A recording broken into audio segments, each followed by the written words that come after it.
읽었는데 내 안에 제한이 있음을 안다라는 제목으로 함께 말씀 나눠보도록 하겠습니다. 우리의 마음을 교정하는 방법은 두 가지를 생각할 수 있습니다. 하나는 마땅히 생각할 그 이상의 생각을 품지 않는 것입니다. 그리고 두 번째는 하나님이 나누어 주신 믿음의 분량대로 지혜롭게 생각하는 것입니다. 자, 믿음의 분량이라는 것을 우리가 어떻게 측정할 수 있을까요? 이것을 설명하기 위해서 바울이 사용한 예가 몸의 지체의 기능, 손과 발과 눈과 코와 입, 이 지체의 기능이 각각 다르다는 것이었습니다. 각 지체가 각기 독특한 기능을 갖고 있다는 것을 바울은 강조하고 있어요. 자, 4절 말씀. 우리가 한 몸에 많은 지체를 가졌으나 모든 지체가 같은 기능을 가진 것이 아니니. 자, 이 말씀은 반드시 앞 9절인 3절과 함께 우리가 생각해야 합니다. 3절에 보충해서 설명하는 것인데 믿음의 분량에 대해서 이 지체의 기능으로 설명하고 있는 것입니다. 바울이 믿음의 분량에 대한 이해를 이 지체의 기능으로 설명한 것은 믿음의 분량의 제한성을 말하라고 이야기한 거예요. 믿음의 분량의 제한성. 그러니까 실제로 여기 분량이라는 단어, 이 단어는 우리가 잘 아는 단어 미터, 몇 미터의 원형인데 주로 척도, 한정된 범위, 한계 등으로 번역이 됩니다. 이 같은 단어의 의미를 살려서 번역하면 믿음의 분량이라는 것은 믿음의 한계라고 번역할 수가 있어요. 믿음의 한계, 믿음의 범위. 다시 말해서 우리 믿음에 한계가 있다는 이야기입니다. 각 지체가 각기 역할로, 손은 손의 역할로, 눈은 눈의 역할로, 코는 코의 역할로 한계가 규정되어 있듯이 믿음도 그 한계가 우리의 믿음, 각자 믿음의 분량이 있다는 거예요. 한계가 있다는 거예요. 우리가 상대적으로 근사해 보이는 일을 한다고 해서 네, 무슨 소리죠? 아, 제가 귀가 이상이 있나 보다 봅니다. 지금 지금 풍 터졌어. 우리가 상대적으로 근사해 보이는 일을 한다고 해서 뭐 어떤 이든 막 교회에서 뭐 우리 찬양 좋아하고 찬양 막 이렇게 눈에 이렇게 앞에 서서 이렇게 막 이렇게 인도하고 이런 걸 한다고 해서 그 지체가 다른 지체보다 더 낫다고 말할 수 없다는 거예요. 그러니까 단지 차이의 문제라는 거예요. 차이의 문제. 어떤 이들은 막 찬양하고 어떤 이들은 저 주차장에서 뭐 주차 그 뭡니까 이게 주차 봉사 뭐 이걸 하고 어떤 이들은 뭐 식당에서 식당 봉사. 그러니까 이 단지 그 지체가 다른 지체보다 더 낫다고 말할 수 없고 차이의 문제라는 것입니다. 따라서 다르다라는 것을 인정할 때 우리는 저 사람과 저 사람 서로 다르다라는 것을 이만큼 이 사역을 하는 사람, 이 사역을 하는 사람 서로 다르다라는 것을 인정할 때에 자유할 수 있다는 것입니다. 내가 잘하는 것, 내가 할 수 있는 것을 하면 되기 때문에 그렇습니다. 자, 우리는 여기서 믿음이라는 것은 좀 더 쉽게 말해서 내가 할 수 있는 것이 무엇인지 아는 것이라고 할 수도 있겠습니다. 내가 할 수 있는 것이 무엇인가 아는 것. 그러니까 믿음의 분량대로 내게 주어진 한계대로 행동하는 겁니다. 자, 신약 성경에 보면 귀신들의 아들 때문에 고통받던 아버지가 예수님을 찾아왔습니다. 예수님에게 무엇을 하실 수 있거든 우리를 불쌍히 여기사 도와주옵소서라고 이야기했을 때 주님은 이러한 말씀하셨어요. 할 수 있거든이 무슨 말이냐? 믿는 자에게는 능히 하지 못할 일이 없느니라.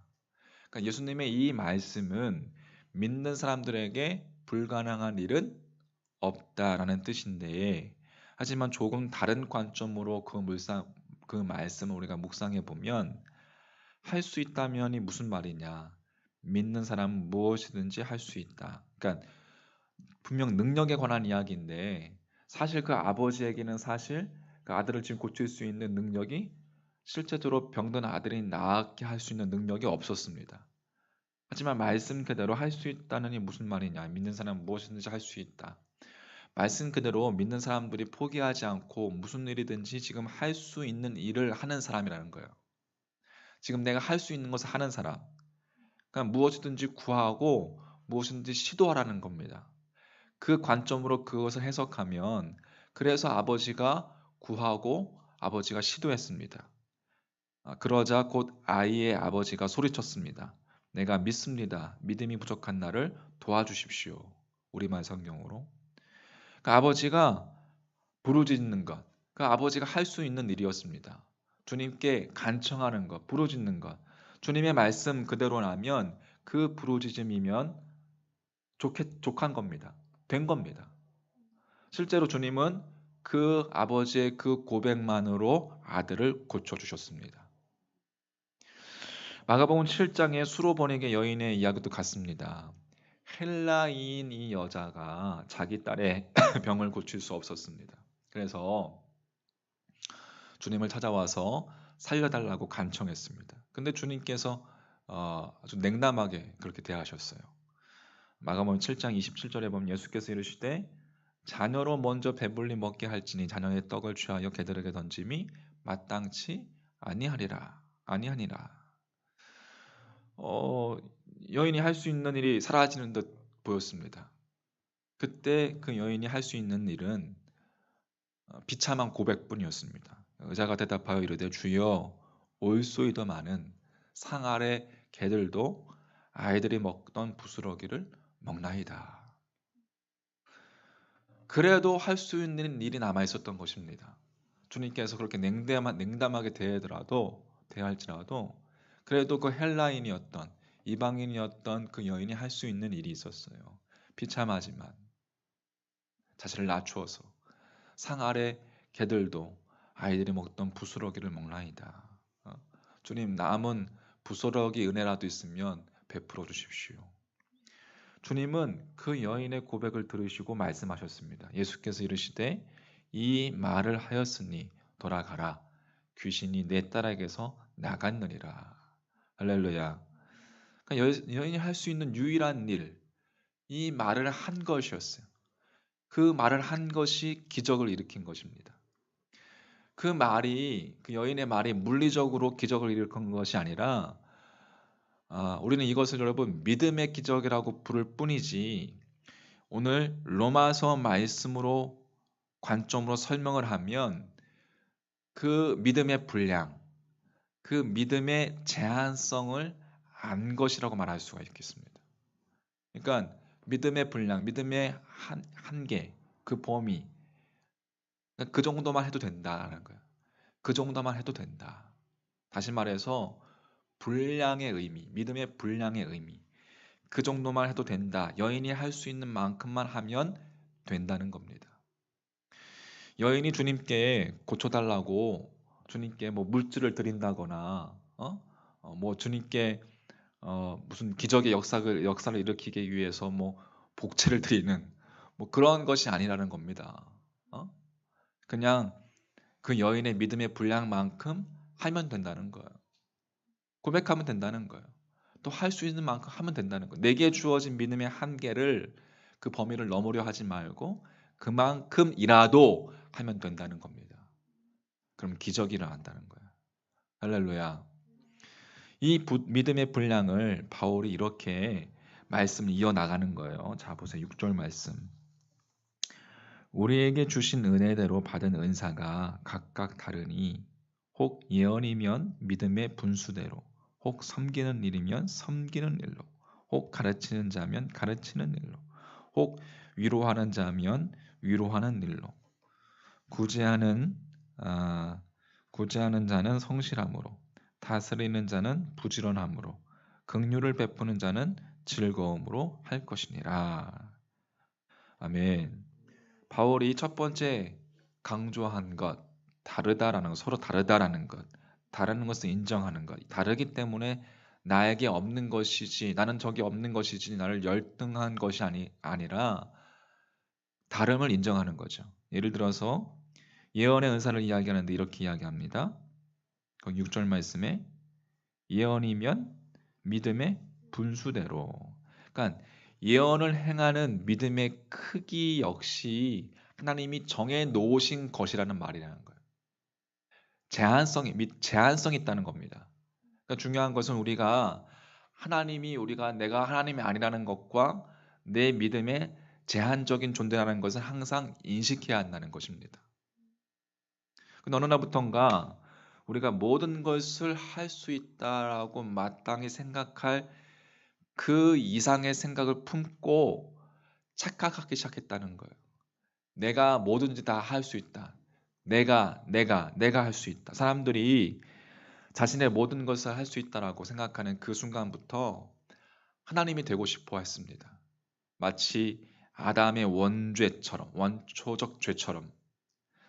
여러분, 신앙의 깊이는 나의 자신의 제한됨을 아는 것이고, 그래서 하나님을 더욱더 의존하는 것으로 나타나게 되어야 한다. 그게 신앙의 믿음의 깊이인 것입니다. 할렐루야.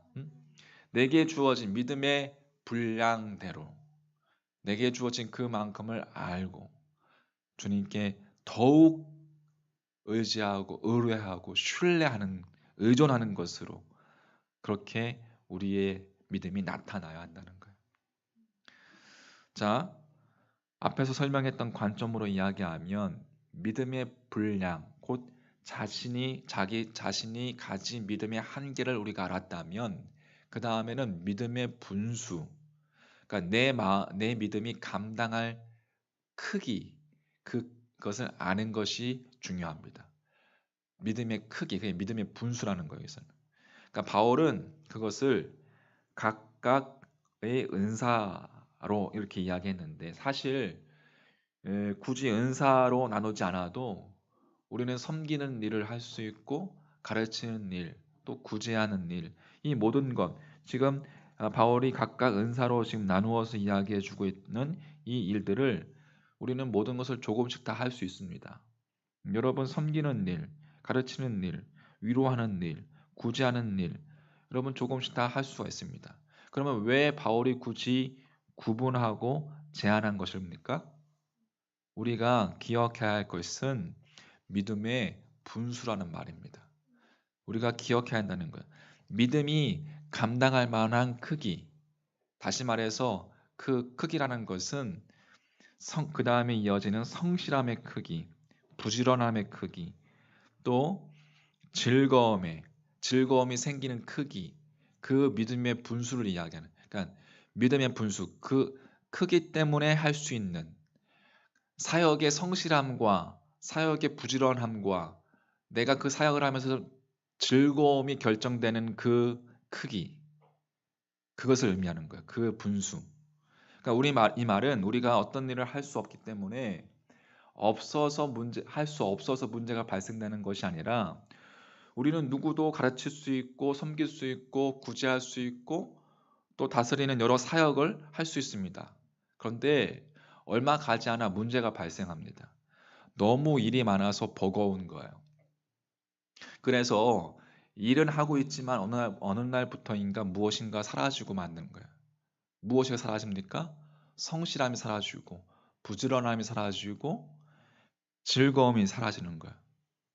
그때부터 의무가 등장하고 시간이 갈수록 예전에 없던 것들이 생겨나는데 게으름이 생겨나고 나태함이 생겨나고 방임 같은 것이 생겨나는 것입니다. 그래서 믿음의 분수대로, 그러니까 믿음의 크기대로 내가 성실하게 할 수 있는, 내가 부지런하게 할 수 있는 나의 그 즐거움이 유지될 만큼의 사역을 하는 겁니다. 그게 믿음의 분수대로. 그 반대도 마찬가지. 그 믿음의 분수만큼은 일해야 한다는 의미도 포함되어 있는 거예요. 우리 각자에게 하나님 주신 것이 있습니다. 여러분 각자에게 하나님 주신 것이 있단 말이에요. 그것을 꼭 해야 한다는 겁니다. 할렐루야. 음? 자, 하나님께서 우리에게 주신 은총의 선물은 각각 다릅니다. 6절 말씀, 우리에게 주신 은혜대로 받은 은사가 각각 다르니 공동 번역으로 우리에게 주신 은총의 선물은 각각 다릅니다. 이제 남은 것은 11절 말씀입니다. 11절 말씀 같이 읽어볼게요. 11절 시작. 부지런하여 게으르지 말고 열심을 품고 주를 섬기라. 아멘. 믿음의 분수대로 내가 할 수 있는 능력을 가지고 최선을 다하는 겁니다. 우리가 하는 모든 일은 주를 섬기는 일, 곧 주를 예배하는 일입니다. 그 일을 하도록 하나님께서 은총의 선물, 곧 은사를 여러분 주셨습니다. 어떤 이에게는 가르치는 은사, 어떤 이에게는 무슨 은사. 욕심이 커서 믿음의 분수를 넘어서 그 일을 하면서 즐거움이나 성실함이 사라지지 않도록 믿음의 분수만큼, 크기만큼 일하도록 해야 합니다. 받은 은총의 선물은 하나님께서 우리에게 주신 것이기 때문에 다른 사람을 여러분 의식하지 말고 내가 해야 할 것을 하십시오. 할렐루야. 그것이 하나님께서 나에게 주신 일이기 때문에 그렇습니다. 부지런하여 게으르지 말고 열심을 품고 주를 섬기는 사역을 할 때에 그런데 놀라운 일이 벌어집니다. 하나님께서 그러한 자에게 믿음의 분수, 곧 믿음의 크기를 넓히시는 것입니다. 부지런하여 게으르지 말고 열심히 성실히 내가 감당할 수 있는 즐거움 선 안에서 하다 보면 하나님께서 그 믿음의 크기를 넓히신다는 거예요. 여러 가지 사역을 감당할 수 있는 능력, 곧 은사를 더하신다는 뜻입니다. 할렐루야. 시간이 갈수록 풍성해지고 더 놀라운 존재로 변해갈 것입니다. 그러므로 내게 주신 믿음의 분수대로 그렇게 여러분 즐겁고 성실하게 부지런하게 주를 섬기는 일을 하십시오. 할렐루야. 하나님께서 언젠가 그렇게 우리가 성실히 주님의 일을 감당할 때에 기적처럼 언젠가 하나님의 사람이 여러분 모두가 다 하나님의 진정한 사람이 되어 있을 것입니다. 하나님께 쓰임 받는 인생이 되어 있을 것입니다. 할렐루야. 소망하기는 자 오늘 말씀을 정리하면서 우리 몸에 각 지체가 기능이 있듯이 더 낫다 어떤 지체가 더 낫다라는 것이 아니라 우리가 서로 다른 기능을 가지고 있듯이 우리 교회 공동체 안에서 맡겨진 그런 사역의 자리 속에서 우리에게 주어진 믿음의 분량대로 또 믿음의 분수대로 그렇게 성실하게 감당하는 여러분과 저의 믿음의 모습이 되기를 간절히 소망합니다. 그때 어느 순간 놀라운 일이 일어나게 어느 순간 나도 모르는 사이에 일어나 있을 것입니다. 여러분 한번 생각해 보십시오. 10년 전의 나의 모습과 지금의 나의 모습. 우리 너리사님 10년 전의 모습 10년 전부터 거의 10년 전부터 봤죠? 한 7, 8년? 아무튼 그 정도 오랫동안 봤어요. 한 7, 8년 정도 6, 7년 정도 7년 정도 많이 컸어요. 하나님께서 나도 모르는 사이에 여러분 그렇게 하나님의 사람으로 변화시킬 것입니다. 할렐루야. 그 주님을 신뢰하십시오. 찬양하겠습니다.